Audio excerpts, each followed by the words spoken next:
Над 1000 неексплодирани бомби и гранати од Првата светска војна се пронајдени под Тумбекафе во Битола, каде се градат нови објекти. Нивното отстранување веќе еден месец го врши пиротехничарот Ѓорги Стефановски, еден од двајцата во дирекцијата за заштита и спасување. Процесот се одвива бавно поради недостиг на кадар и високата опасност. Значи ризикот секогаш може да дојде.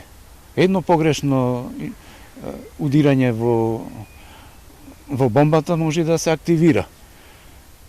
Значи мора да се работи внимателно, се копа одстрана, да се ослободи местото, потоа се пробува со рака да се извади и така и најсигурно е. Директорот на дирекцијата за заштита и спасување Стојан Чангелов вели дека се прават напори да се надмине недостигот, но создавањето ваков кадар не е едноставно.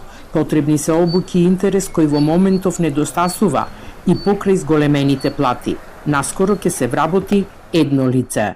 И во овој момент се одвијат формалните процедури за да се обезбеди согласност од финансии за објавување на оглас за негово вработување.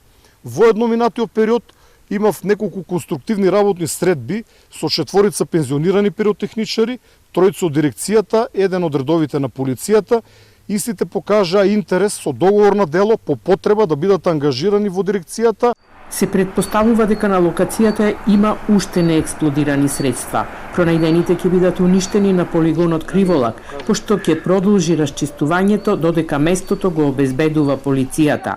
Битолскиот регион важи за еден од најризичните во земјава, со голем број неексплодирани средства од двете светски војни.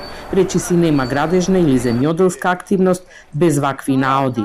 Рекордни 12.500 гранати беа откриени пред 5 години при реконструкција на стадионот во Битола.